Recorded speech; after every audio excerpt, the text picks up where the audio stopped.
जिस सिटी में मैं रहता हूँ यहाँ से बाहर एक गांव है जिसका नाम है हाथी गांव, जहाँ बहुत सारे हाथी रहते हैं। सो एक दिन मैं मेरे फ्रेंड के साथ वहाँ देखने गया कि कैसे हाथी रहते हैं। वही हाथी रहते हैं, खेलते हैं, खाते हैं, पीते हैं, सोते हैं, पूरी लाइफ वही बिताते हैं।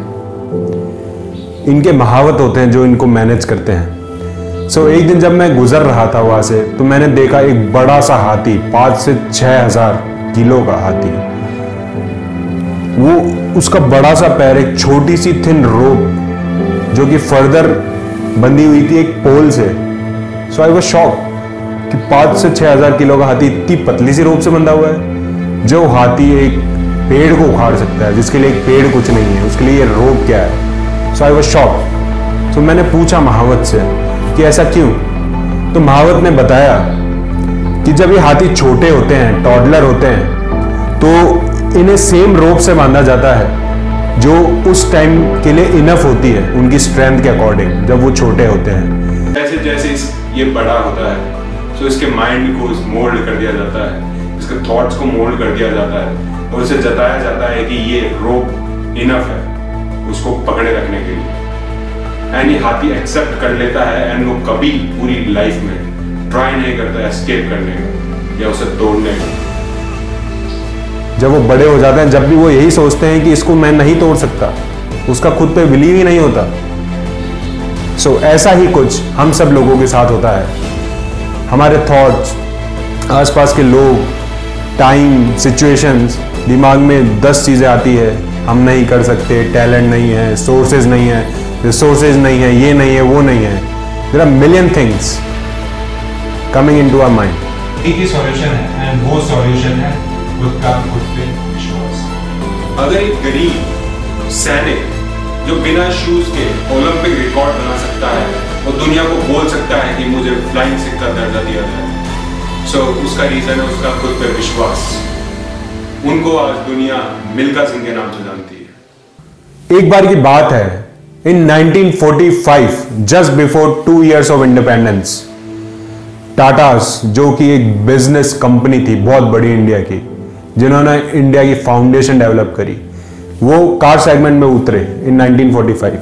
10 साल हो गए, 20, 30, 40 साल हो गए, but they were not successful in this particular segment. So in 1999 उन्होंने सोचा कि we should sell out this car segment to other companies. So उन्होंने एक मीटिंग अरेंज करी हेनरी फोर्ड कंपनीज के साथ, जहां हेनरी फोर्ड थे, रतन टाटा थे एंड दोनों कंपनीज के एग्जीक्यूटिव्स थे। सो डिस्कशंस हुए। हेनरी फोर्ड ने बोला अगर आप कैपेबल नहीं थे, अगर आपके पास स्किल्स नहीं थी, if you were not technically sound, so why did you started to manufacture automobiles in India? You must have imported from us. And there were many other things Henry Ford said to the Tatas. So Tatas were not able to digest this humiliation from दस। So that time Tata ने एक प्रण लिया और सोचा, just after 9 years Tata return in full circle. At that time in 2008 Tata company, the car segment of the Tata company was one of the best, one of the finest companies in the world. At that time Tata's take over Land Rover and Jaguar from Henry Ford. He was with full throttle, the same throttle, the same power, he was there.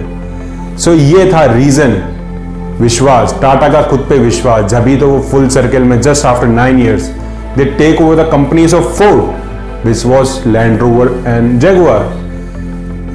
Right now Tata owns that company and it is way much better than Ford's. So एक बार सोच लिया कि करना है, we have to accomplish it.